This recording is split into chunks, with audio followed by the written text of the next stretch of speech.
Friend, welcome to my YouTube channel. In this channel, I will share you the daily newses from a leading newspaper, The Hindu.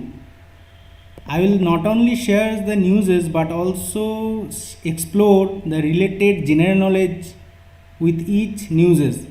My video is exclusively helpful for those students who are preparing for competitive exam like UPSC, PSC, SSC. Okay, let's start.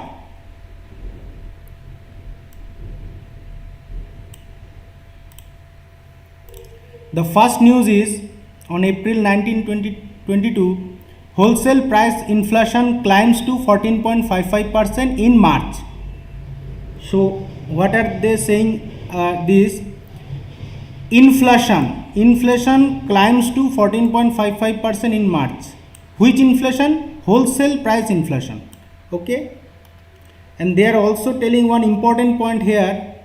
Fuel and power inflation, which is the most important topic. Fuel and power inflation surged to a 3-month high of 34.5% in March from 31.5% in February. Okay, so fuel and power inflation is 34.5% in March. So we should check the data from the website. First, we should know wholesale price inflation climbs to 14.55% in March. So, what is inflation? Inflation is the increase of price of goods and services in each year respected to its previous year. Okay, so that is inflation. And how can we calculate the inflation? By two processes. One is wholesale price index, another is consumer price index. So what is wholesale price index? Wholesale price index is at the price at which the wholesaler sell its product at a bulk to the retailer. And what is consumer price index? Consumer price index is at the purchase price at which a consumer buys product from a retailer. Okay, so we should see the differences. First is wholesale price index. Wholesale price index is a measure of the average change in the price of goods at a wholesale level or in the wholesale market. And consumer price index is another price index that calculates price changes of goods and services that a consumer has to pay for consuming basket of goods. Now, wholesale price index is published by Office of the Economic Advisor, and consumer price index is published by Central Statistics Office. They also publish the GDP, gross domestic product. Another difference is it focuses on goods that are traded only between wholesaler or business, and it focuses on goods that are being purchased by consumers. Okay, now wholesale price index. So we should search in this web. This is the website, Office of the Economic Advisor. They calculate the wholesale price index. Okay,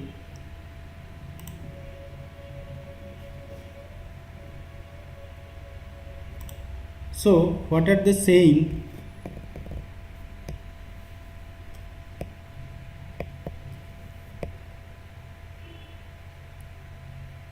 Okay,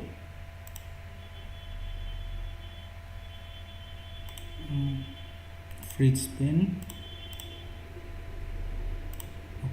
I'm just zooming it for you. Okay, so first find the fuel. Yes,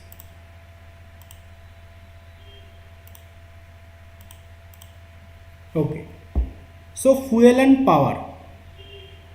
Now go to the end. This is the wholesale price index 03-2022, means at the end of March 2022 the wholesale price index is 146.9. okay,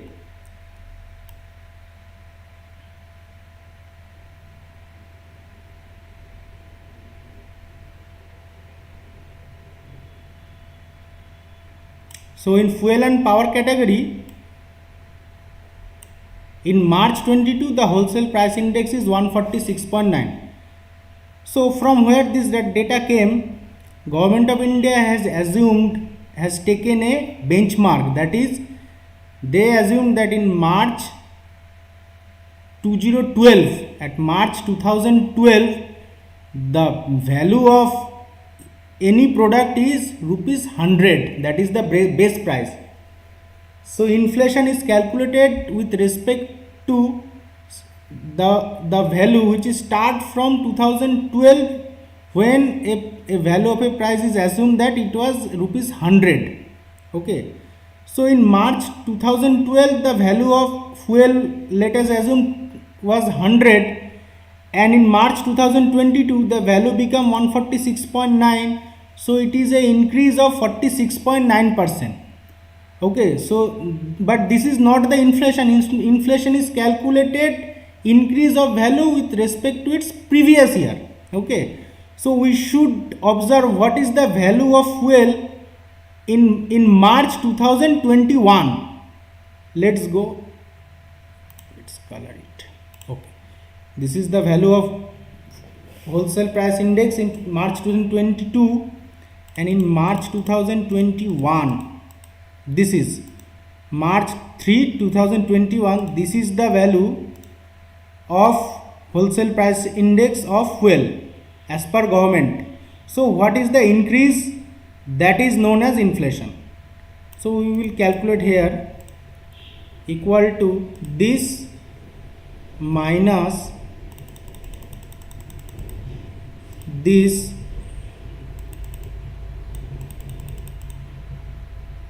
okay. Now bracket divided by the, with respect to this, divided by this into 100.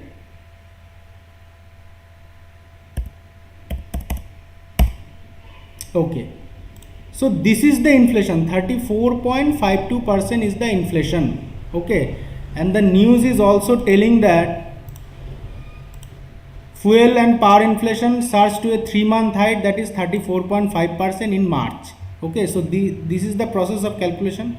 They are also saying that in February the inflation was 31.5%. We can calculate also this. This is the February result.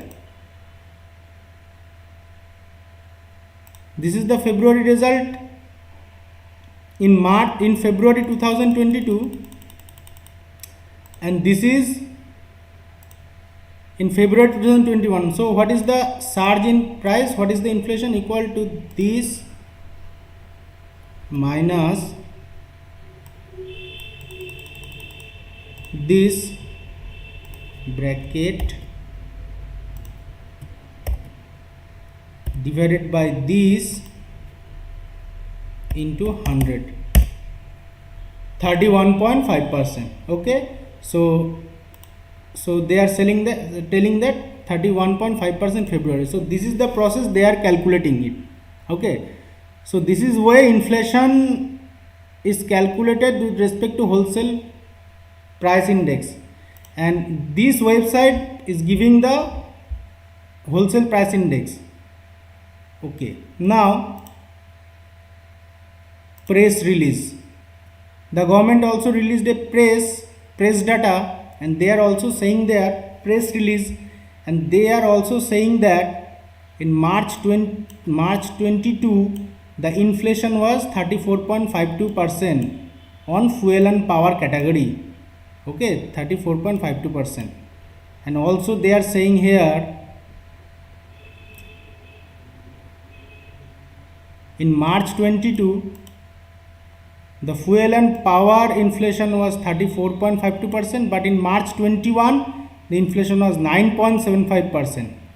And they are also saying that in March 22 the fuel and power inflation was 34.52%, and in February 22 the inflation was 31.5%.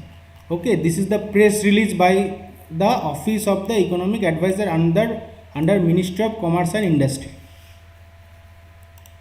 So this is the way wholesale price index is calculated.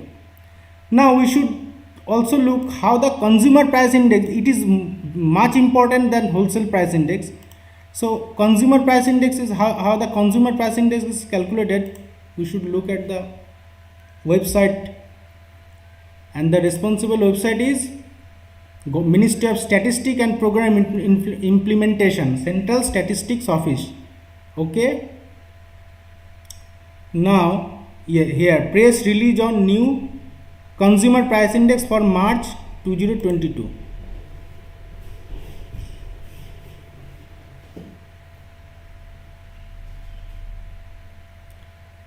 So what are they saying is that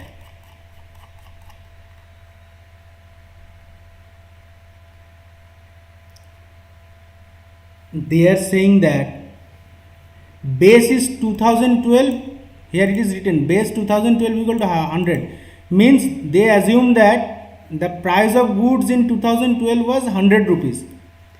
So in March 22,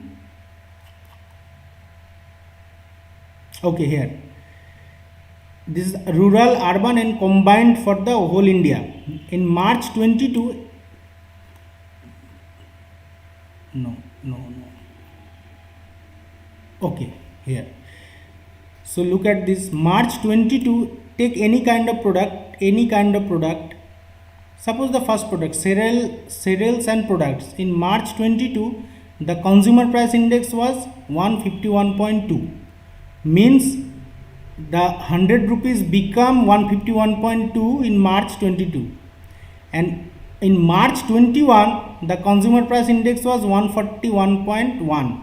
So if we calculate the inflation means 151.2 minus 144.1 divided by 144.1 into 100, we will get 4.93% inflation of cereals and product. Okay, so if we calculate all the things, we will get the final value of general index all groups.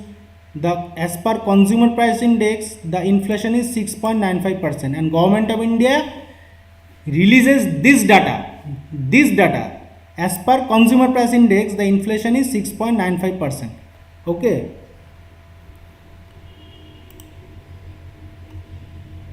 Here it is also written 6.95% consumer price index March 22, 8.9% GDP. So this ministry is responsible. Central Statistical Office is responsible for calculate GDP 8.9%. Inflation means as per consumer price index is 6.9%. Okay, so this is the total thing related to the first price, that wholesale price inflation climbs to 14.55% in March. Okay, now moving to the next topic. Center asked Kerala to provide daily update on COVID-19. So that they are not updating daily. So Center asked Kerala to provide daily update. It has been observed that Kerala has reported its state level COVID-19 data after a gap of 5 days since April 13. This has impacted and skewed the status of India's key monitoring indicators such as cases, deaths and positivity. So it impacted and skewed. Skewed means heavy change in data related to cases, deaths and positivity. India has reported a 90% increase in new case and 165% increase in positivity in a single day. Lab Agarwal, Joint Secretary Health Minister in a 2 program communication. This huge increase in data due to not providing regular COVID data by Kerala. Okay. So this is the topic, and the important related topic is no need to panic over XC variant. It is a new variant after Delta and Omicron. This is a new variant. There is no need to panic over XC variant of COVID-19, said Health Minister Satyendra Jain. He said new variant of the virus are being discovered around the world almost every other day, and many more will emerge. The XC variant has not been classified as a variant of concern by the WHO, which means it is not yet threat. Another important topic is COVID-19 third dose from today. Today means 10th April 2022. price cut rupees 225 plus service fee. Okay, everyone of age 18 years or older will be eligible for third dose after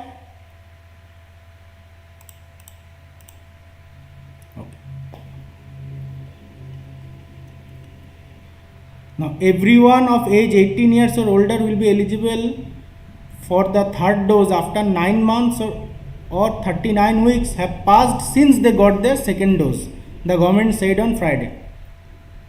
Now, both Covishield manufactured by Serum Institute of India and Bharat Biotech's Covaxin will be available of rupees 225 per dose, down from 600 and 1200 respectively. Okay, so initially the Covishield was available on rupees 600 and Covaxin was rupees 1200, but after the government of India announcement, both the vaccine will be available in rupees 225 per dose plus a service fee. Okay, private vaccination center can charge up to rupees 150 per dose as service charge over and above the cost of the vaccine. So 225 plus 150 they can charge. Okay, so another important news related to COVID-19 is warm COVID jab gives hope in animal trial. New Indian COVID vaccine candidate can withstand even 100 degrees Celsius. India's new heat-resistant COVID-19 vaccine candidate can be stored at 37 degrees Celsius for 4 weeks and even at 100 degrees Celsius for up to 90 minutes. Okay, so India is developing a new COVID-19 virus that is now called as COVID-19 vaccine candidate. It can be stored at 37 degrees Celsius for 4 weeks, even at 100 degrees Celsius up to 90 minutes. And who developed this COVID vaccine? The vaccine candidate by the Indian Institute of Science, IISc Bengaluru, and Bharat Biotech startup company Minvax. Okay.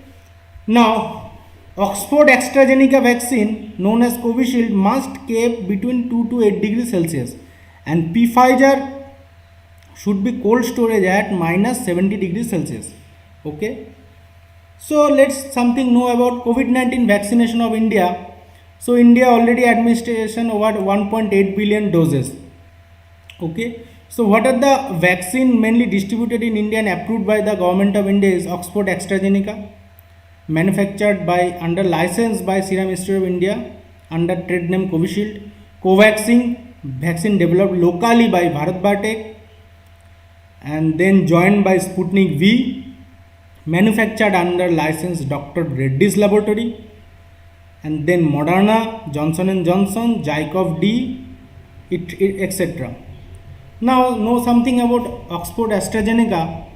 The Oxford AstraZeneca vaccine sold under brand name Covishield is a viral vector vaccine for prevention of COVID-19. It is a viral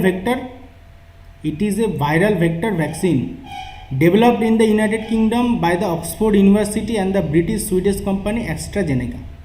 Then what about Covaxin? It is a inactive virus based on COVID-19 vaccine developed by Bharat Biotech, collaboration with Indian Council of Medical Research, National Institute of Virology. Okay. Then what is Zycov D? It is a DNA plasmid vaccine. Okay. Developed by Indian pharmaceutical company Cadila Healthcare with support from Biotechnology Industry Research Assistant Council. Now what about Sputnik V? Sputnik V is an adenovirus viral vector vaccine for COVID-19 developed by Gamaleya Research Institute of Epidemiology and Microbiology in Russia. It is the world's first registered combination vector vaccine for the prevention of COVID-19, having been registered on 11 August 2020 by the Russian Ministry of Health. And from where the name has come, Sputnik 1 was the first artificial Earth satellite. It was launched into an elliptical low orbit by the Soviet Union on 4th October 1957 as part of Soviet space program. Okay. Now what about Moderna? Moderna sold under brand name Spikevax, is a COVID-19 vaccine developed by American company Moderna, the United States National Institute of Allergy and Infection Disease, and the Biomedical Advanced Research and Development Authority. Now, what is about Johnson & Johnson? Is a COVID-19 vaccine that has developed by Janssen Vaccine in Leyland, Netherlands, and its Belgian parent company Janssen Pharmaceuticals, a subsidiary of American company Johnson & Johnson. What about Serum Institute? Serum Institute of India is an Indian biotechnology and biopharmaceutical company based in Pune. It is the world's largest manufacturer of vaccines. It is the world's largest manufacturer of vaccine. Serum Institute of India. It was founded by Cyrus Poonawalla in 1966, headquartered in Pune, Maharashtra. What about Bharat Biotech? Is an Indian multinational biotechnology company headquartered in the city of Hyderabad, engaged in the drug discovery, drug development, manufacture of vaccine, biotherapeutics, pharmaceuticals and healthcare, headquartered Genome Valley, Hyderabad. And Dr. Reddy's Laboratory is an Indian multinational pharmaceutical company located in Hyderabad, Telangana. Okay, so this is the related information about COVID-19. Next news is ED attaches Amway India's 757 crore Indian rupees asset. Okay, so very high amount. So the Indian Enforcement Directorate has attached asset worth rupees 757.77 crore belonging to Amway India Enterprise Private Limited, a popular direct marketing company that pretty much started a multi-level marketing craze in India by enrolling lakhs of people as its members by offering them lucrative commissions on exorbitantly priced products as long as they kept adding members below them. Okay, so ED attached this amount of worth asset of Amway India Enterprise Limited. What are their fault? They started a multi-level marketing craze in India by enrolling lakhs of people as its member by offering them lucrative commission. Okay, so they start this multi-level marketing and they enrolling lakhs of people, offering them lucrative commission. Lucrative means very highly commission. Okay, now what is multi-level marketing? I am discussing. First, see this another news. In a detailed statement issued on Monday, it is said Amway India's entire focus is about propagating how member can become rich by becoming member, not on the products. It said the products are used by Amway to pass off the MLM pyramid fraud as a direct selling company. Okay, so what is their fault is their entire focus is about propagating how member can become rich by becoming member. So they are started a MLM pyramid fraud. Their main objective is not on product. Their main objective is propagating how member can become rich by becoming member. So what is MLM business? This is MLM business. So he is the head of the MLM business. Then he recruit this 3%. Okay, recruit means this 3% will give their money to him. Okay, and he told them that you recruit another 3% and collect money from them, collect the money you have given to me from them, and extra money keep you as your commission. Okay, so the first they are the second person. He will give money to them. Suppose he will give 1000 rupees to him, and he will collect nearly what, more than 1000 rupees from them, and they will collect more than they have given from them, and they will give from them. This is a chain. This is known as multi-level business structure. but multi-level business structure is not a illegal. If there is a selling of product, if there is a selling of product through this structure, then that is not a illegal. But if there is a sale of money involves, not product, then that is illegal. That is known as MLM pyramid fraud. That is known as MLM pyramid fraud. So how member can become rich? By becoming member. So if you become member, first you have to pay, then you again recruit another member and collect money from them and become rich. So this is the MLM pyramid fraud, and MOA is running this MLM pyramid fraud structure. Okay, so and they grow a very huge amount of asset, and ED attach MOS India's 757 crore rupees asset. Now we should know something about functioning of the Enforcement Directorate. What is the functioning? Whenever any offence is registered by a local police station which has generated proceeds of crime over and above rupees 1 crore, the ED steps in. The ED can also carry out search and seizure money document if it suspect money has been laundered. The Prevention of Money Laundering Act was brought in to prevent parking of money outside India and to trace out the layering and the trail of money. The ED got its power to investigate this crime under section 48 and 49. Okay. So in case of money laundering of above rupees 1 crore, then ED will start functioning. Now, who are the ED? The Directorate of Enforcement is a law enforcement agency and economic intelligence agency responsible for enforcing economic laws and fighting economic crime in India.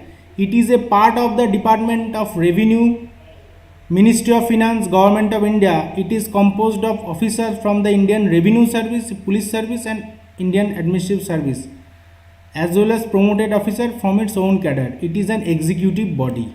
It is an executive body.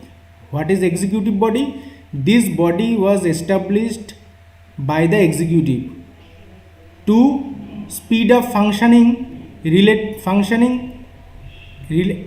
economic offense related functioning. Okay, so this ED was established by the executive body. And who are the executive? Executive is the Prime Minister and his Council of Minister is called as executive. So Prime Minister along his Council of Minister means Prime Minister, the Cabinet, the Ministry of State and the Minister of Independence all together form the executive body, and they establish the Director Enforcement. So this is an executive body. This is not a constitutional body, or this is not a statutory body. Constitutional body means mentioned in the Constitution. Suppose Union Public Service Commission, Attorney General of India. Then statutory body is established by passing an act in the Parliament. Suppose means established by voting of majority, voting by 2/3 member of the Parliament. That is known as statutory bodies. Example is National Human Rights Commission, National Green Tribunal, University Grant Commission, that are statutory body. And ED is a simple executive body. Okay, so it is formed by the executive. Now next topic is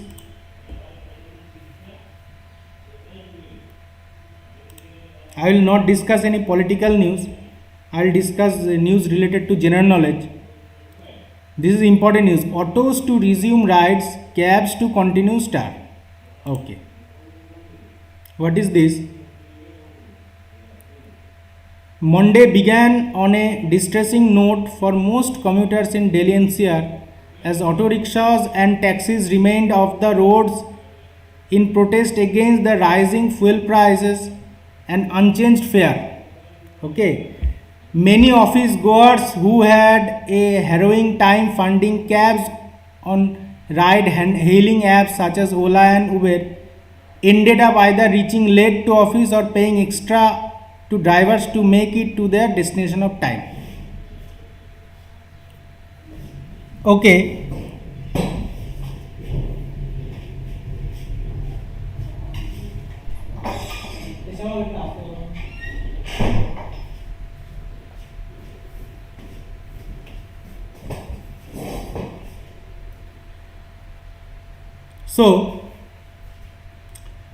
So Monday began on a distressing note for most commuters in Delhi NCR as auto rickshaw and taxis remained off the road in protesting against rising fuel price and unchanged fares.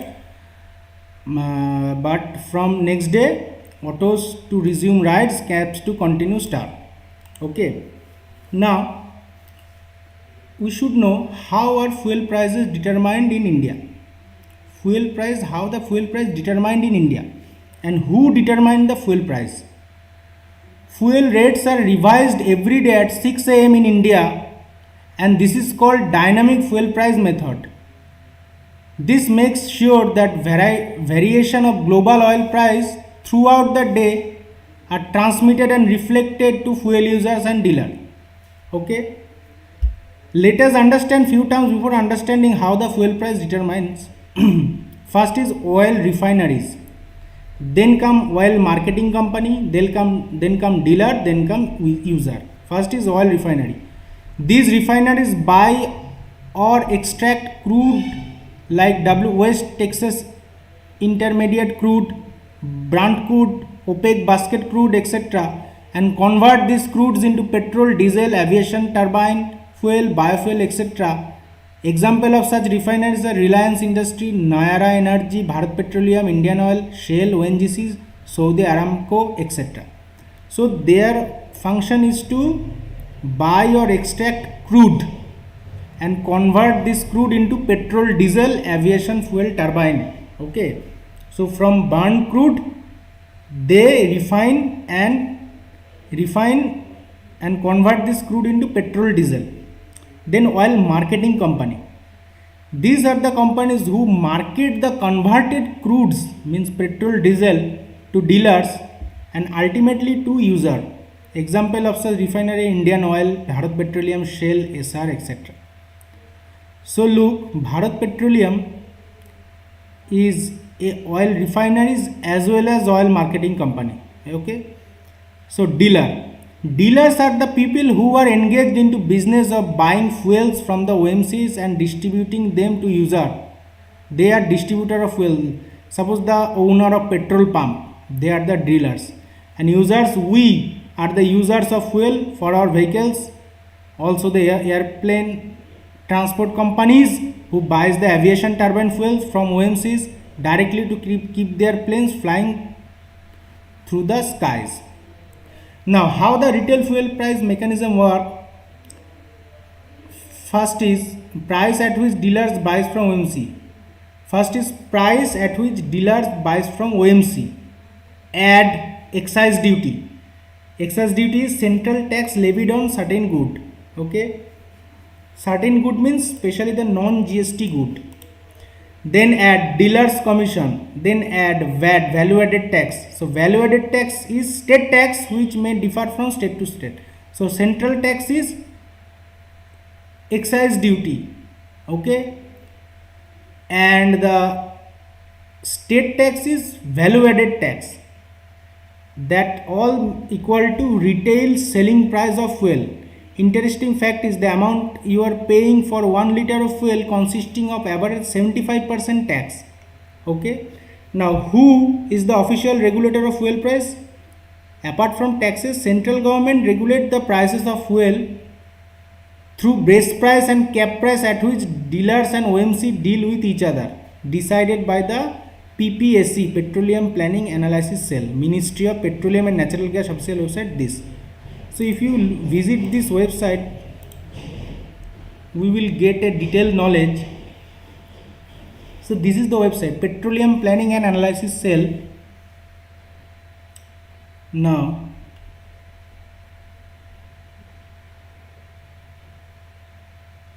petroleum. Okay.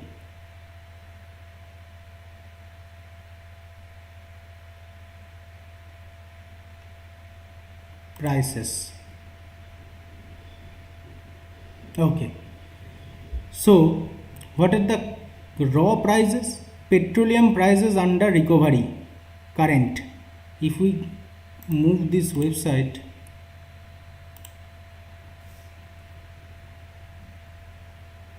now crude oil, Indian basket, FOB price and exchange rate.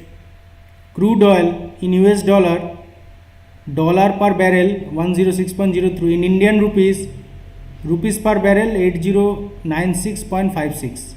Okay, so 8096.97.56 is the price of crude oil in Indian rupees per barrel. So 1 barrel is nearly equal to 159 liter. So if we divided 8097.56 divided by 159, so 50 rupees. So actually the price of crude oil is 50 rupees per liter. 1 barrel equal to 159 liter. So if we divided this by 159, we will get 50 rupees per liter is the price of crude oil. Okay, now then these taxes will add: central excise and custom taxes, sales tax, okay, then the dealer's commission. This all will be added, and after adding all this we get the current petrol price. Okay, the next topic is present accused before Juvenile Board, Delhi High Court. What is the news is, the Delhi High Court on Monday ordered the city police to produce before the Juvenile Justice Board one of the accused detained in connection with the Jahangirpuri violence. Jahangirpuri violence is a violence in the Delhi Jahangirpuri area on the Ram Navami occasion. Okay. The bench gave the direction while dealing with a habeas corpus petition filed by the sister-in-law of the accused, who she claimed was a minor. The High Court directed that the boy be produced before JJB for age verification. So, what is Juvenile Justice Board and what is habeas corpus, we will discuss. So High Court ordered that the juvenile should be produced before the Juvenile Justice Board for age verification. Okay. So what is Juvenile Justice Care and Protection of Children Act 2015? This act has come into force from January 15, 2016 and repeals the Juvenile Justice Care and Protection Children Act 2000. So it replaces this act, Juvenile Justice Act 2000, and come into effect from January 15, 2016 after the Delhi Nirbhaya gang rape case. Okay. So special provision for heinous offence committed by children above. So what are the key features of the act? That is special provision for heinous offence committed by children above the age of 16 years. So previously the limited age was 18 years. Now the age becomes 16 years. Under this section 15, special provision have been made to tackle children offenders committing heinous offence in the age group of 16 to 18 years. So below 16 years he will be treated as minor, and above 18 years he will be treated as an adult.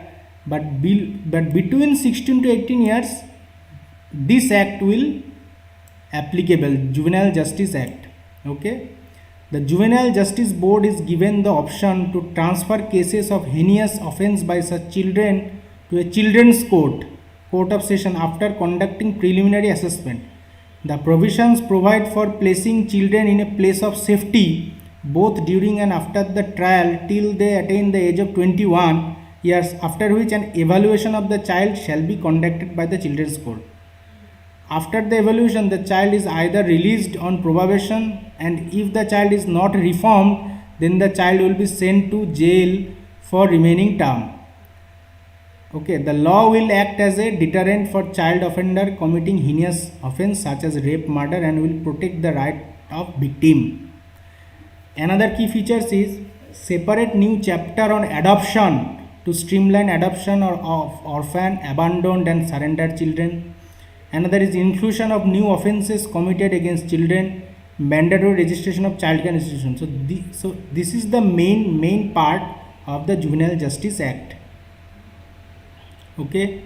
Next is habeas corpus. What is habeas corpus is?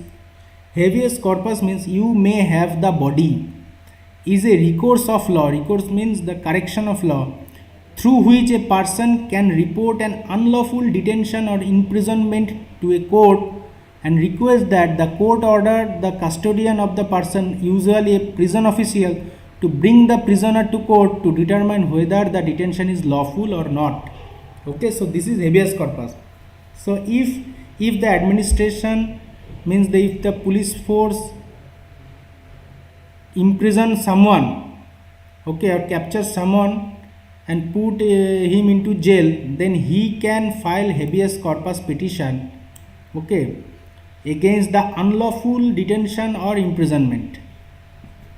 Now habeas corpus features are: the writ of habeas corpus primarily act as a writ of inquiry. It is issued by the court to ascertain the grounds of detention of an individual. Therefore, it acts as a procedural safeguard against the law enforcement authorities, especially their power to take into custody. Okay, if sufficient legal grounds of arrest are missing, the court will order the immediate release of the individual. Okay, and also fundamental instrument for safeguard an individual's freedom against arbitrary and lawless state action. Okay, so these are the points related to the habeas corpus. The next topic is, this is very important. High Court seeks a report on CNG crematoriums. What is this? The Delhi High Court on Monday called for a report from the local authorities on the status of electric and CNG crematoriums and whether they are functioning in the capital. Okay, so Delhi High Court is telling that you should go for electric and CNG crematoriums rather burning wood to control the pollution in the capital. Okay, so what is CNG? We should know about what is CNG. The full form of CNG is compressed natural gas. And what is LPG is liquefied petroleum gas. What is the difference between CNG and LPG is CNG and LPG, compressed natural gas and liquefied petroleum gas fuel, also have both similarities and differences. While CNG is comprised of methane, so compressed methane gas, CNG is comprised of methane gas, and liquefied petroleum gas is comprised of propane and butane. CNG is typically used as a substitute for gasoline in automobiles, so it can be used as a substitute of petrol and diesel. CNG is typically used as a substitute for gasoline in automobiles. LPG is used in industrial, refrigeration, agricultural, catering, cooking, heating homes, etc. CNG releases less greenhouse gases because CNG comprises of methane, so it releases less greenhouse gas, while LPG, who is comprises of propane and butane, releases carbon dioxide, but still cleaner than gasoline, means the fuel and means the petrol and diesel. In the case of a spill, if spill, then CNG quickly disappeared, whether LPG will settle on the ground. In general, CNG is considered safer than LPG since LPG is difficult to disperse. Okay, this is the related news. Next news is this: plea to CGI for SC monitored investigation. Okay, so a letter petition has been sent to CGI, means Chief Justice of India N.V. Ramana, to take suo motu cognizance of the Jahangirpuri communal clash and institute an impartial court monitor investigation headed by citing Supreme Court judge. Okay, so a letter sent to Chief Justice of India regarding a suo motu cognizance means the letter is saying that the court should start investigation of his self. Court should start self-investigation regarding the Jahangirpuri communication clash. The letter written by Advocate Amritpal Singh Khalsa said that recent riot which erupted in the Jahangirpuri area are a scar on the face of the constitution. This is the second time that riots have erupted in Delhi in 2 years. The signed letter said 7 to 8 policemen were injured and damage to private property was fait accompli, the letter added. Okay, so suo motu cognizance. What is suo motu? Relating to an action taken by a court of its own accord without any request by the parties involved. Okay, so without any action, without any request by the party involved in the case, court can take action of its own accord. The Supreme Court had taken suo motu notice of the case. Now another related news is about the Chief Justice of India. The Chief Justice of India, officially the Chief Justice of Republic of India, is the Judge of Supreme Court of India as well as the highest ranking officer of the Indian Federal Judiciary. Okay. Now appointment as the incumbent Chief Justice approaches retirement, means incumbent Chief Justice means the current Chief Justice approaches retirement, the Ministry of Law and Justice seeks a recommendation from the incumbent Chief Justice. So Ministry of Law Service seeks a recommended name from the incumbent Chief Justice. Consultation with the other judges might also take place. The recommendation is then presented to the Prime Minister, who passes the advice to the President. Okay. Now, how can removal of Chief Justice of India takes place? Article 124/4 of the Constitution of India lays down the procedure removal of a judge of Supreme Court, which is applicable to Chief Justice as well. Once appointed, the Chief Justice remains in the office until the age of 65 years or 6 years, which is first completed. So tenure of Chief Justice is of age of 65 years or 6 years of service, which one firstly completed. He can be removed only through a process of removal by Parliament. Okay, a judge of the Supreme Court shall not be removed from his office except by an order of the President passed after an address by each House Parliament supported by a majority of total membership of the House and by a majority of not less than 2/3 of the members of that House present, and voting has been presented to the President in the same session for such removal on the ground of proved misbehavior or incapacity. So the procedure of removal is in the Parliament, in the House of Parliament, where the impeachment proposal takes place. Suppose in Lok Sabha the impeachment proposal takes place, so voting will occur, and there should be a majority of not less than 2/3 members of that House present. Okay, so the impeachment will be approved by the majority of voting not less than 2/3 member of that House. Then from Lok Sabha it will go to Rajya Sabha. Then also there will be a voting of, and majority should be 2/3 member, and after that it will move to President, and President will give his assent, and after that assent the removal of Chief Justice of India takes place. So the procedure removal is by voting, and the result should be majority not less than 2/3 of the members of that House. Now, Nuthalapati Venkata Ramana is the present Chief Justice of India. Harilal Jekisundas Kania was the first Chief Justice of India. Next topic is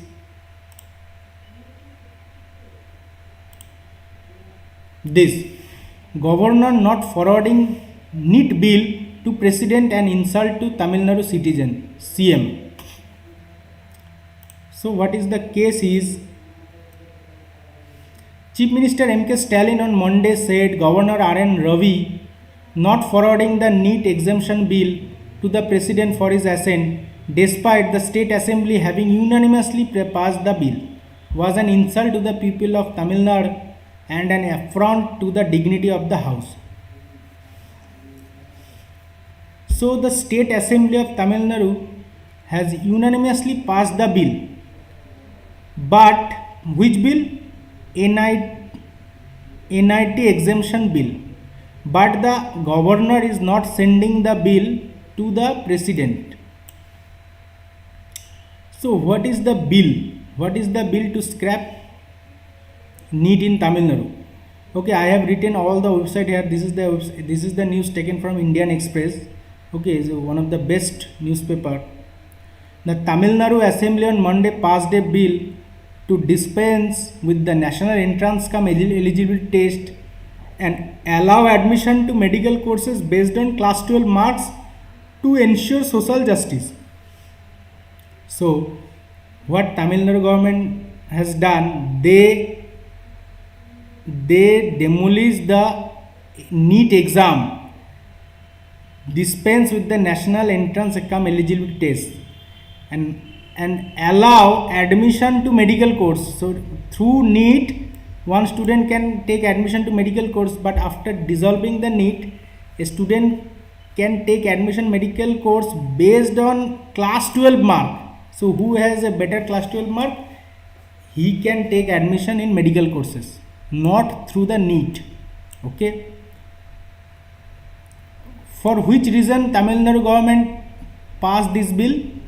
On Sunday, previous Sunday, hours before he was appear for the national eligibility cum entrance test for a third time, a 19-year-old youth belonging to a village in Tamil Nadu died by suicide.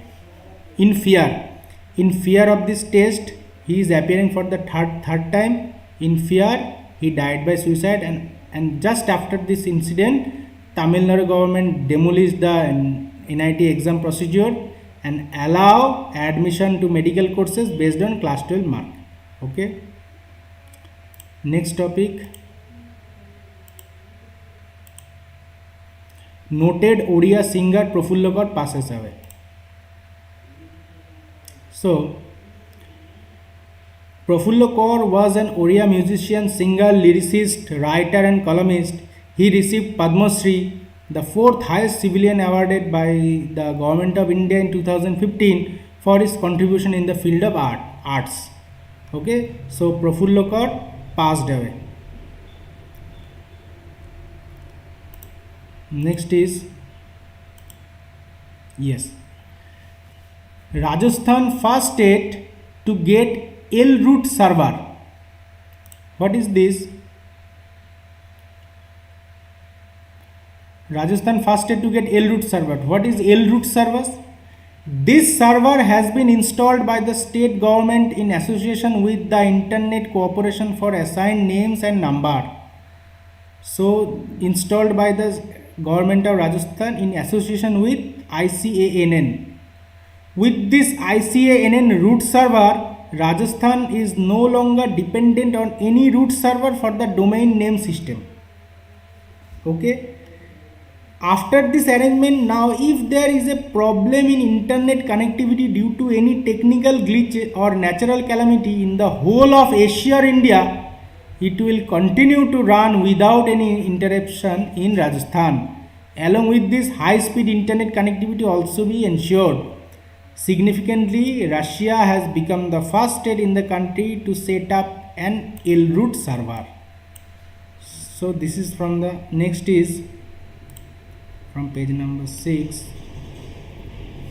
Okay, India can criticize Russia's Ukraine invasion. So United States and the European country continue giving pressure to India so that India start criticizing Russia for its invasion in the Ukraine. So what is the story behind it is, now why US is so much angry with India? This is the reason. US, the European Union and the UK have blocked at least 7 Russian banks from accessing the Society for Worldwide Interbank Financial Telecommunication SWIFT, a global secure interbank system that communicates payment instruction and enables transaction between banks from all the countries around the world. So what is SWIFT? SWIFT is a Society for Worldwide Interbank Financial Transactions. It is a system through which global trading occurs. So any country try to import or export goods to other country, they have to go through this system, SWIFT system. Okay, and the SWIFT system only access the US dollar and euro and this important currency. They accept the US dollar. So through US dollar and through this system software, global trading occurs. Okay, any country want to give debt or give loan to any other country, that will also exchange in terms of dollar. Okay, not any other local currency. So what Russia tries, so they blocked 7 Russian banks from accessing the SWIFT software. So Russian bank cannot access SWIFT software and thus Russia cannot do global trading. Okay, so what Russia want a local currency trading and trying to bypass sanction. Okay, so how Russia try to bypass sanction is rupee ruble trade. Rupee is Indian currency and ruble is Russian currency. Rupee ruble trade is a payment mechanism which can allow Indian export to be paid in Indian rupees for their export to Russia instead of standard international currencies such as US dollar or euro. Under this arrangement, what should be done? A Russian bank will need to open an account in an Indian bank, while an Indian bank will open its account in Russia. So Russian bank will open an account in Indian bank and Indian bank will open an account in Russian bank. Then both sides can then mutually agree to hold currency worth a specified amount in the local currency in their respective account.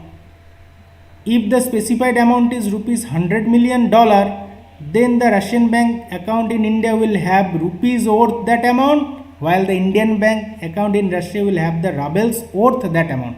So Indian bank in Russia will hold 100 million with hold rupees worth equal to 100 million US dollar, and a Russian bank in India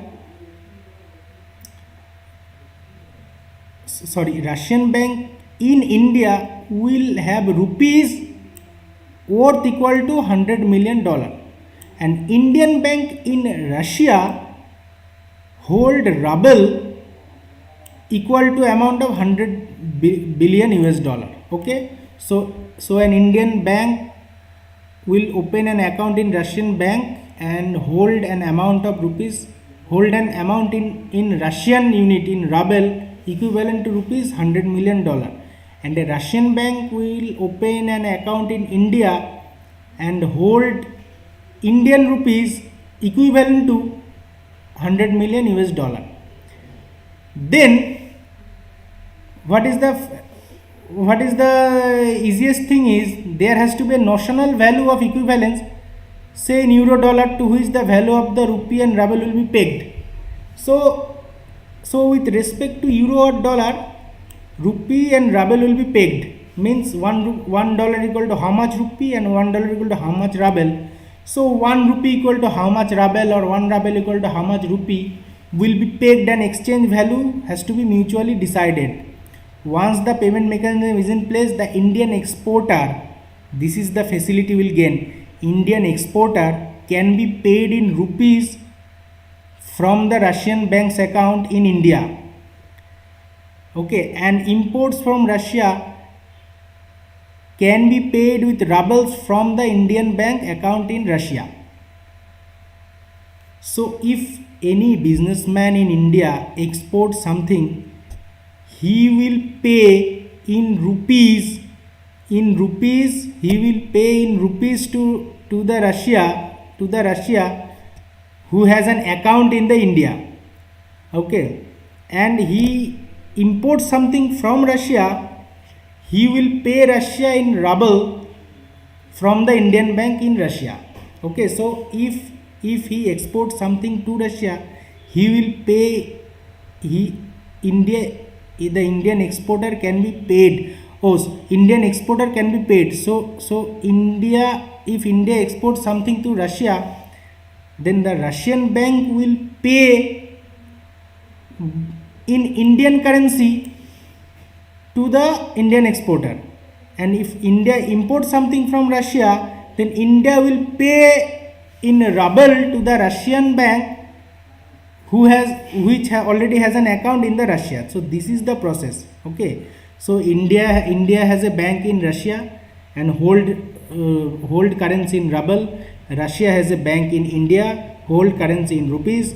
If India sells something to Russia, Russia will pay directly from that account which is in India in terms of rupees, because that Russian bank hold rupees.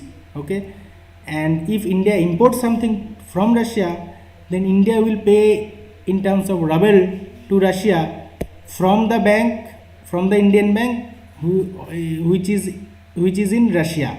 Okay, this is the rupee ruble transaction. So through this rupee ruble transaction, India and Russia trying to bypass the sanction and also bypass the SWIFT software.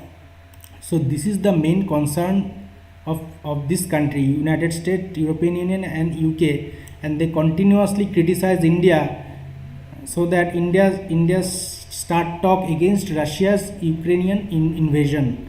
Okay, so next,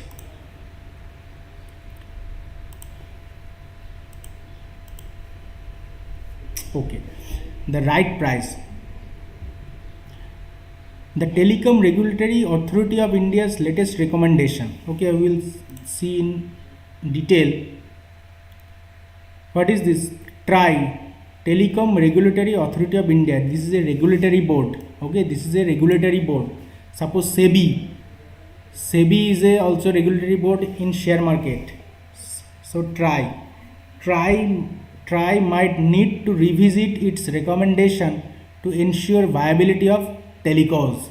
So what is actually they want to say that first we should know budget. India says to auction 5G airwaves this year. So India will get 5G airwaves, okay, but by auction.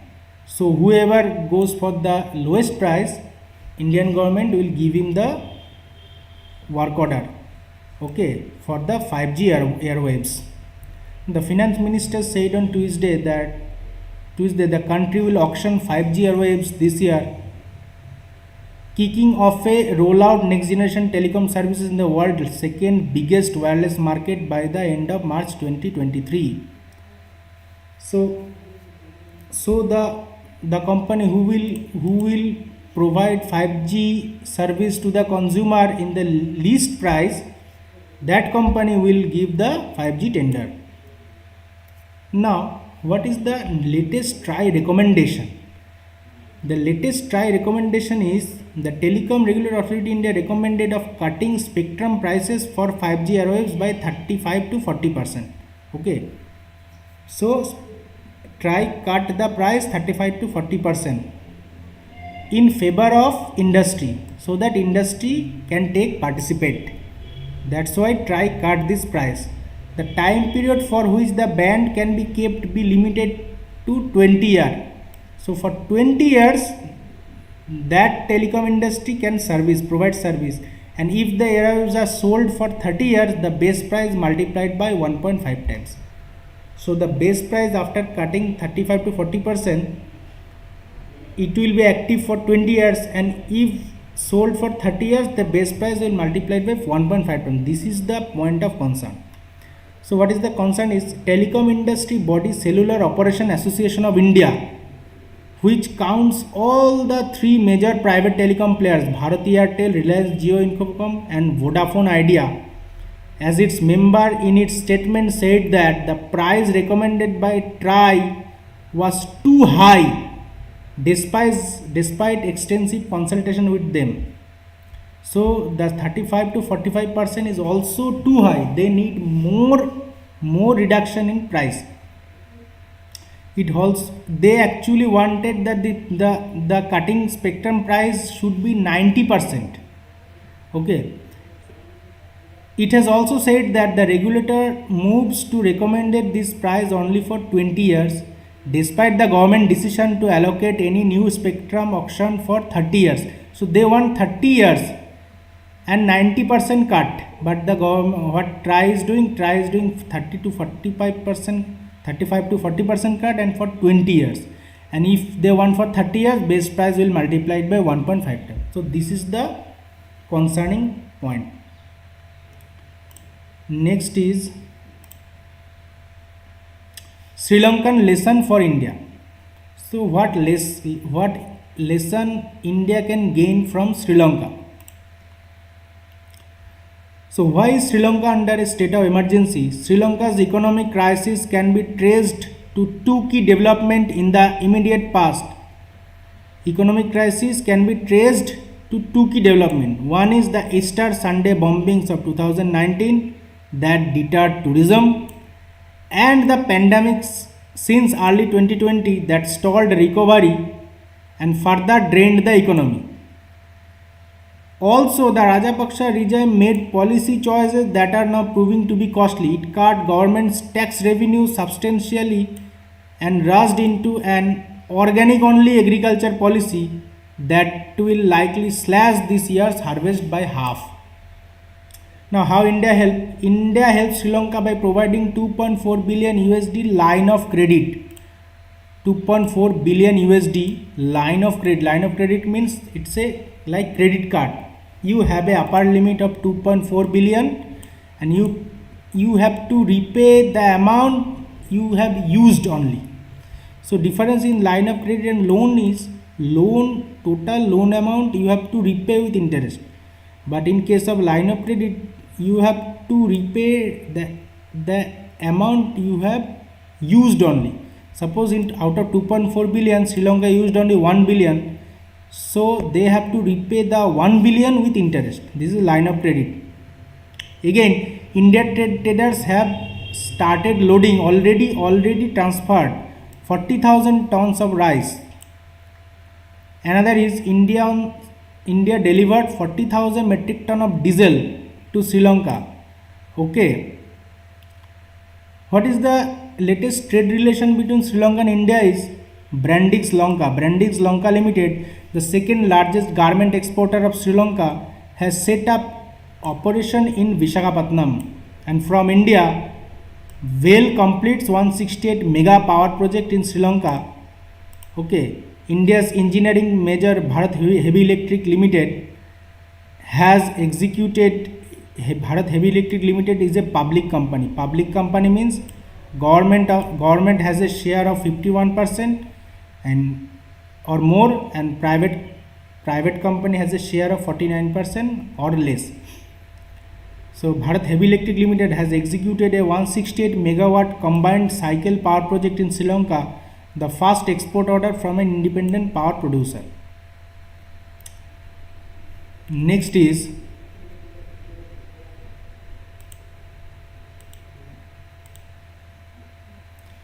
should the RINL be sold? What is this? This.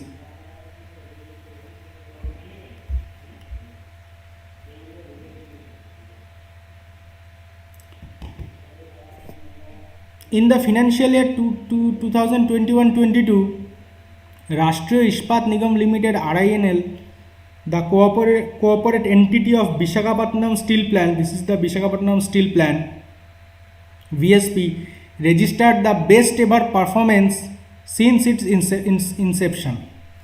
So they show Vishakhapatnam registered the best ever performance since its inception.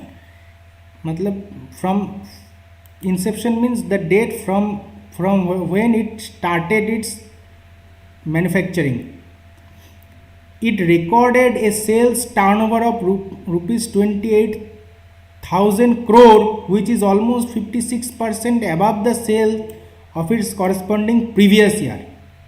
Okay, so why they are telling this? because the finance minister in January 2021 had said that the Vishakhapatnam steel plant was up for 100% strategic sale as it is a loss-making PSU. She is telling that this is a loss-making PSU and it was up for 100% strategic sale. But what is the data? The data is they registered the best ever performance since its inception, and it recorded the sale turnover of 28,000 crore, 56% above the sale. Okay, so it is not a, according to this information, this is not a loss-making PSU, public service. Okay, public service company, public service undertaking.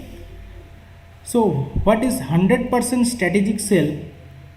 The process of transferring or selling a substantial portion up to 50% or higher of ownership and control of a public sector enterprise to some other entity is known as strategic sale.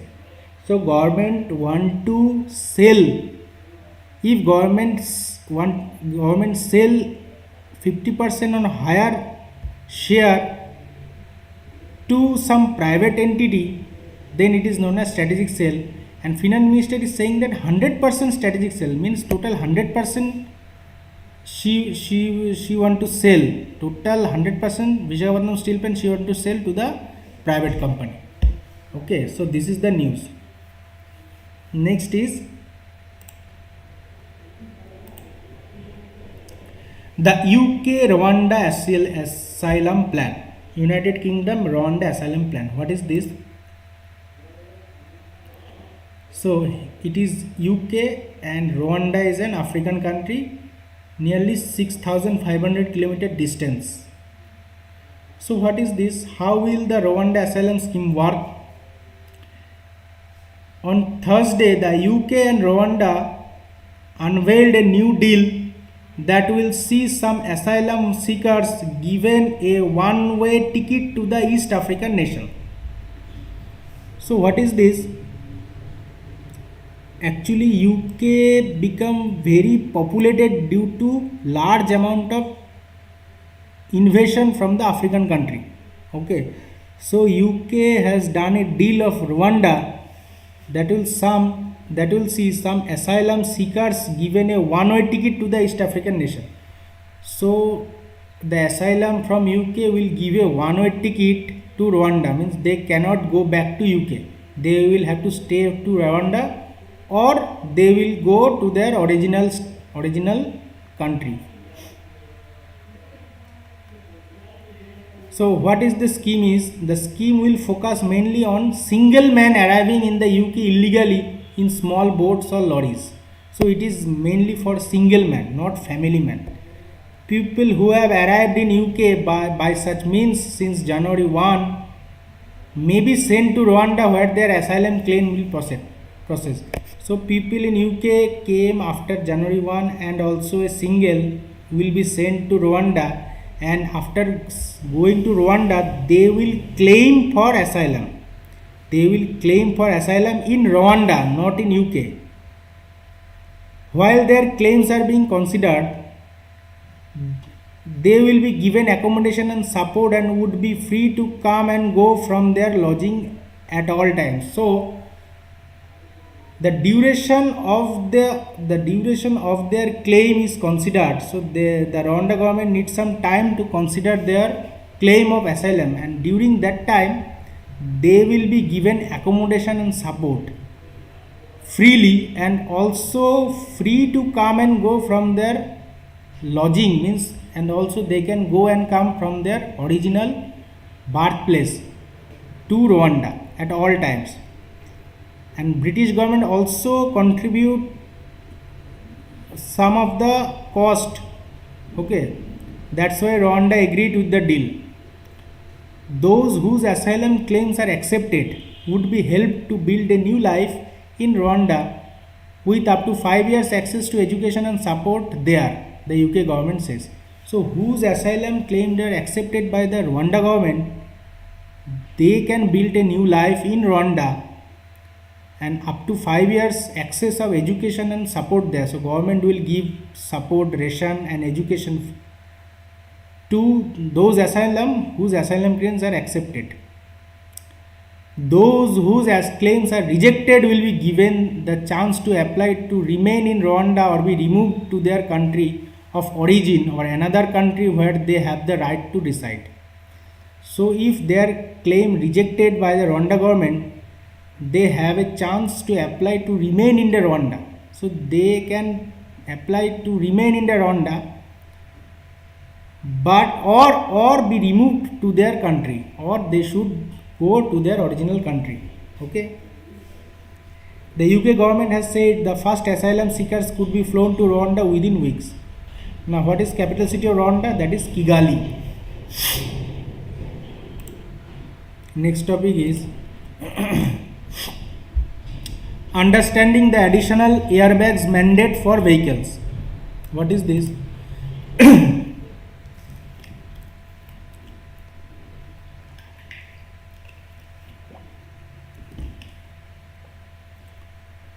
The government has proposed the installation of 6 airbags in all passenger vehicle M1 category to enhance safety for vehicle. M1 category all vehicles should have 6 airbags in all passenger vehicles. Government proposed it, not implemented it. Government proposed it. The proposal was made public on January 14 this year, seeking comments and objection from all stakeholders within a period of 30 days. Okay. So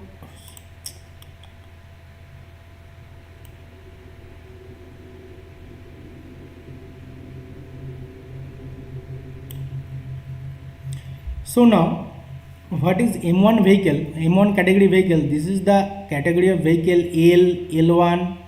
Okay, then under L, that is L is motor vehicles with less than 4 wheels. Okay. Under this L1, L2, L3, L4, L5, then M, vehicles having at least 4 wheels and used for the carriage of passenger, not good. Then it is M1. M1 is vehicles used for carriage of passengers comprising not more than 8 seats in addition to the drivers equal to 9, larger than standard car, example London cab, E7 type of vehicle, 8 seat plus driver. Okay, so this is the M1 category. Then that is N, power driven vehicle having at least 4 wheels and used for the carriage of good. Then there is O, trailer including semi trailer. Then there is T, agriculture and forest tractor. G, off-road vehicle. Then SA, motor caravan. SB, armored vehicle. SC, ambulance. SD, hearse. So this is the category of vehicle. But they are saying that what is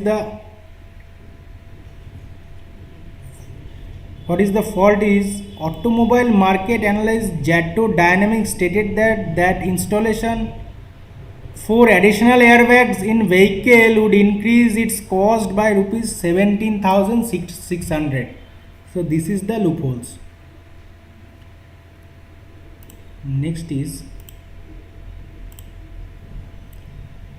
wheat procured. So what is this? Wheat procured 69.24 lakh tons, the amount of wheat procured by the government in the Rabi marketing season so far at the minimum support price for nearly 14,000 crore. Wheat procurement has recently commenced in Rabi marketing season 2020-23 in the state of Madhya Pradesh, Haryana, Punjab, Uttar Pradesh, Uttarakhand, Chandigarh, Himachal Pradesh, Gujarat and Rajasthan. An official statement said Punjab contributed 32,16,668 tons and Haryana 27,76,496 tons of wheat. So government procured 69.2 lakh tons at minimum support price, which amount of rupees 14,000 crore. So what is minimum support price is? Minimum support price is the minimum price set by the government for certain agriculture product, not for all, certain agriculture product at which the product would directly be bought from the farmer if the open market prices are less than the cost incurred. On September 9, 2021, the central government hiked the MSP for Rabi crops including wheat, mustard, safflower and masoor, dal, rapeseed and chana or gram. So if the open market price is less than the cost involved in the production of that crop, then central government will buy that crop in a minimum support price. Okay, but not for all good. That there is a certain agriculture product. The certain agriculture product are this: cereals, paddy, wheat, jowar, bajra, aror, groundnut. Okay, these are the product for which government will give minimum support price. But if the farmer find that the open market price is good and above the minimum support price, then they are free to sell their product in the open market. Okay, now procurement policy, how the government will procure the crop from the farmer. Okay, under this policy, whatever wheat and paddy are offered by farmers within the stipulated period and conforming to the specification prescribed by Government of India are purchased at minimum support price by the state government agency including Food Corporation of India for central pool.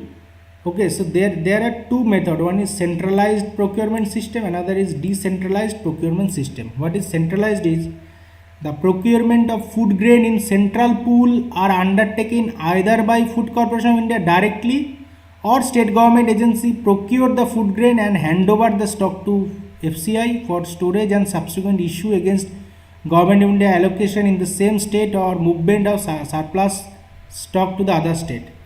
So FCI directly purchase the product from farmer or state government will purchase the product for farmer and hand over the stock to Food Corporation of India, and Food Corporation of India then distribute it in the state and surplus stock to other state. Okay, now the cost of the food grain procured by state agency reimbursed by FCI as soon as the stock are delivered to FCI as per cost sheet issued by Government of India. So FCI will compensate the state. What is decentralized procurement system? Under this system, the state government itself undertake direct purchase of paddy and rice, wheat, and also store and distribute this food grain under NFSA and other welfare scheme. The central government undertake to meet the entire expenditure incurred by the state government on the procurement operation as per the approved costing. The central government also monitors the quality of food grain procured under the scheme and reviews the arrangement made to ensure that the procurement operation are carried smoothly. So in this scheme, the state government directly purchase, store and distribute the food grain to the state and surplus storage to other state. Central government will monitor the quality of food grain procured and the way the procurement, and then if satisfied, central government undertakes to meet the entire expenditure incurred by the state. So they pays the total central pays the entire expenditure to the state for this job. This is decentralized procurement system. Next is extension granted, for which India gets extension to send Afghan aid. Pakistan gives 2 more months. Pakistan on Sunday extended for 2 months the period for India to transport 50,000 tons of wheat and life-saving medicine as humanitarian assistance to war-torn Afghanistan via the Atari-Wagah border. So Pakistan extended the Indian Afghan aid for 2 more months. Next is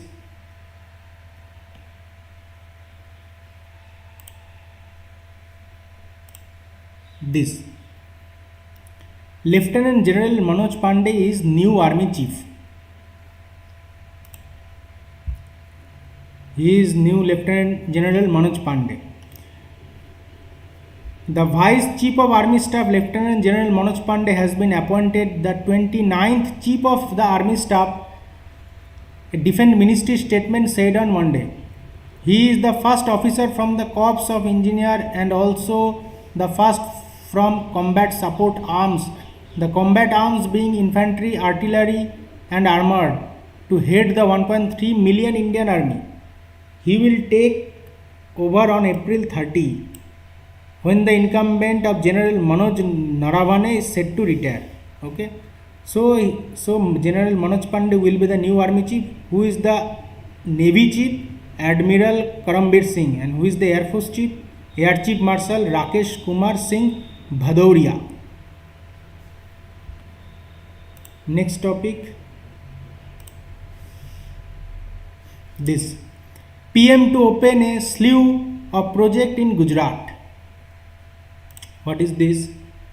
Prime Minister Narendra Modi on Monday arrived on a 3-day visit to his home state Gujarat, where he will launch project estimated at rupees 20,000 crore and lay the foundation stone for an international center for traditional medicine in Jamnagar. A new center of World Health Organization for traditional medicine is being set up. The WHO Global Center for Traditional Medicine, the first of its kind in the world, aims to channel the potential of traditional medicine by integrating it with technological advancement and evidence-based research. So Prime Minister Modi launched project 20,000 crore lay foundation stone for an international center for traditional medicine in Jamnagar. It is approved by the World Health Organization also for traditional medicine is being set up. So it is also the first international traditional center for traditional medicine, the WHO Global Center for Traditional Medicine, the first of its kind in the world, is set up in Jamnagar. The WHO Global Center for Traditional is the first. Okay, now who is the invitee? Prime Minister of Mauritius Pravind Jugnauth and the Director General of WHO Tedros Ghebreyesus will also be attending the event. Now next point is so this is the football news from Santosh Trophy. Kerala wins 2-0 against Bengal. The Senior National Football Championship or Santosh Trophy is a knockout non-professional football competition contested by regional, state association and government institution under the All India Football Federation, the sports governing body in India. The tournament is held every year with 37 teams who are divided into 5 zones, must play in the qualifying round, progress into tournament proper. The tournament was started in 1941 by the Indian Football Association. Okay, so it is a knockout professional football competition. So it is a knockout professional football competition. Okay, contested with the 37 team. This is the Senior National Football Championship, also known as Santosh Trophy of Football. So this year the host city is Malappuram, Kerala. Current champion, last time champion was services, defense services. Most champion is West Bengal. Next is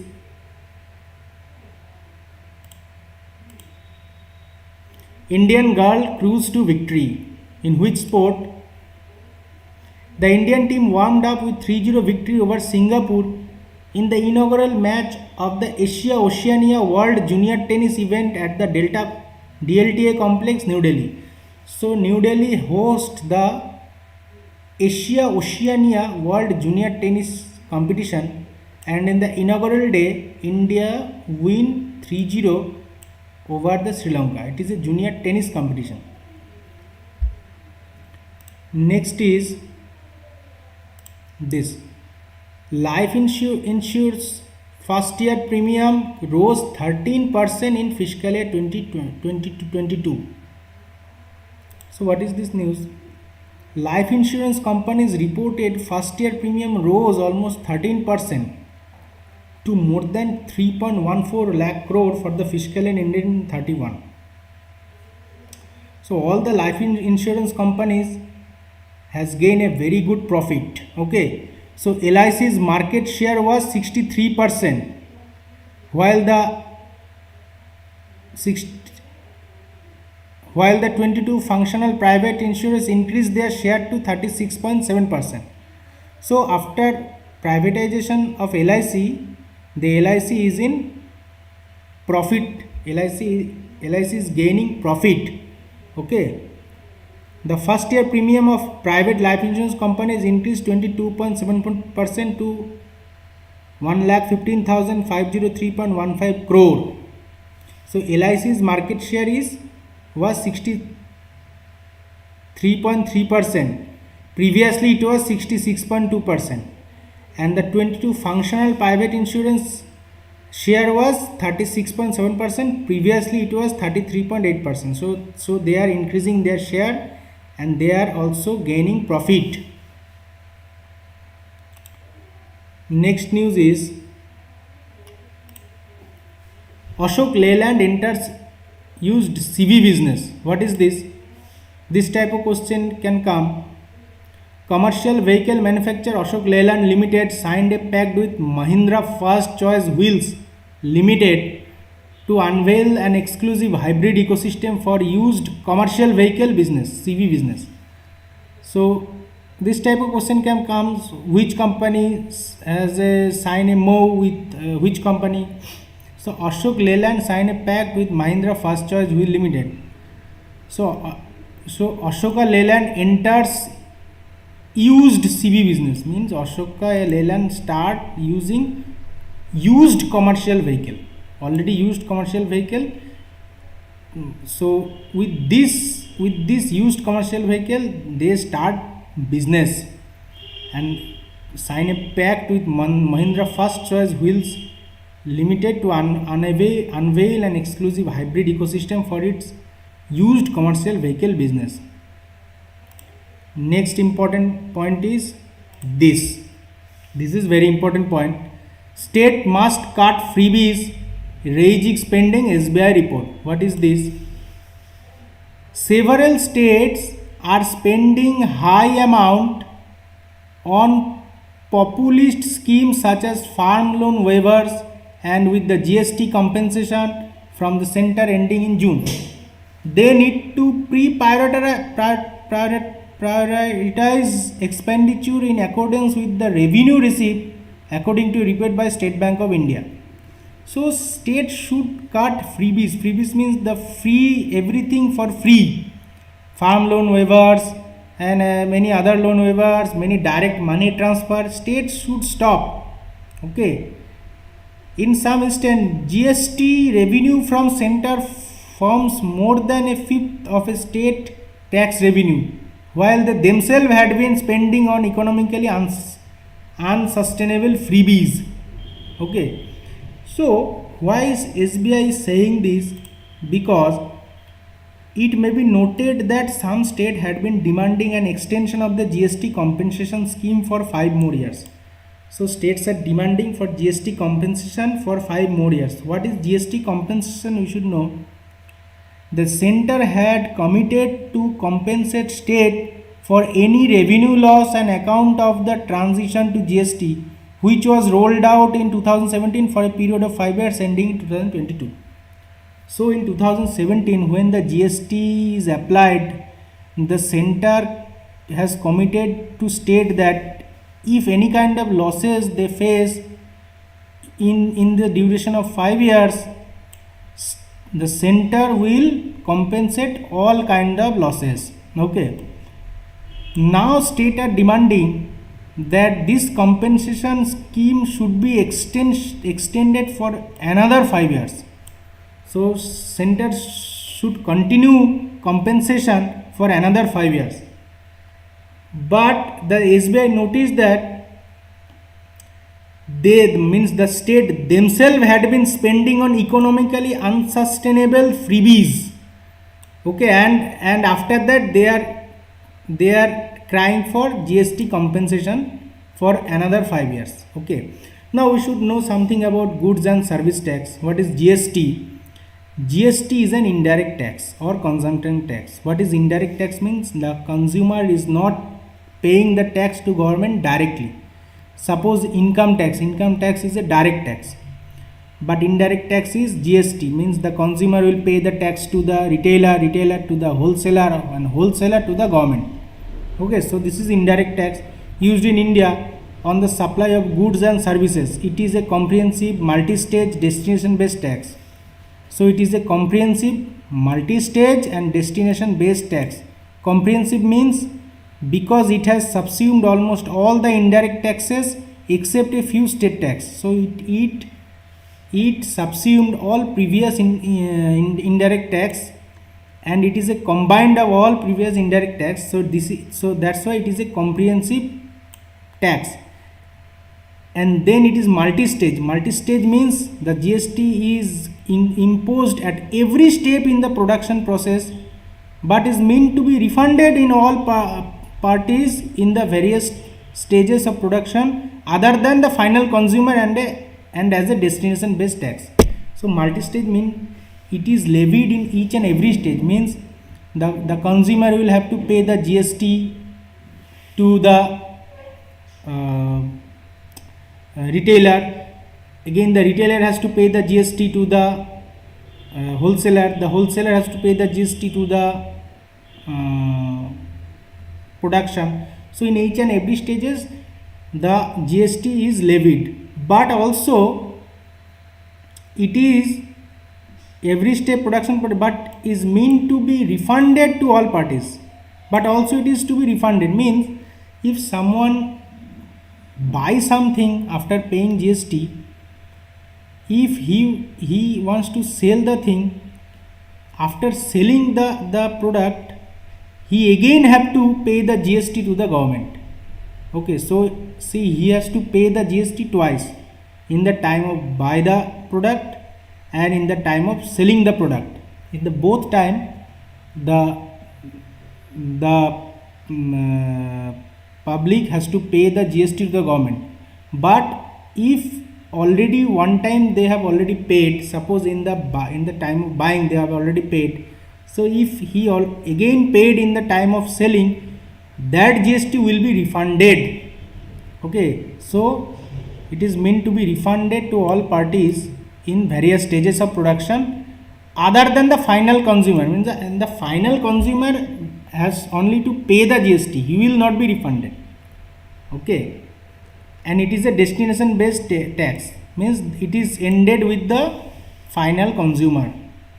It is collected from point of consumption and not point of origin like previous tax. At every point of consumption the tax is levied. So goods and services are divided into 5 different tax slabs: 0, 5, 12, 18, 22. 22 is the highest. It is for the luxury cars, the alcohol, the tobacco. Okay. However, petroleum product, alcohol, drink and electricity are not taxed under GST and instead are taxed separately by the individual state government. This is non-GST item: petrol, alcohol and electricity. As per the previous taxes, there are special rate 0.25% on rough, precious and semi-precious stones and 3% on gold. In addition, a cess of 22% or other rates on top of 22% GST applies on few items like aerated drink, luxury car, tobacco product, etc. So special means this already GST rate is this. Above a 0.25% GST is also levied on rough, precious and semi-precious stone, and in addition a 3% on gold. Okay, so already 28% GST is levied and extra 22% will be levied for few items like aerated drinks and luxury car and tobacco. Now this is important. Pre-GST, the statutory tax rate for most good was about 26%. Post-GST, the most good are expected to be in the 18% range. The tax in came into effect from 1st July 2017 through a implementation of the 101st Amendment of the Constitution of India by the Indian government. The GST replaced existing multiple taxes levied by the central and state. The tax rates, rules and regulation are governed by the GST Council, which consists of the Financial Minister and Central Government, Finance Minister of Central Government. GST Council consists of Finance Minister of Central Government and Finance Minister of all the state. The GST is meant to replace a slew of indirect taxes with a federated taxes and is therefore expected to reshape the country's 2.4 trillion economy. So this is from today's news. If you want this PDF file, just text me in this number.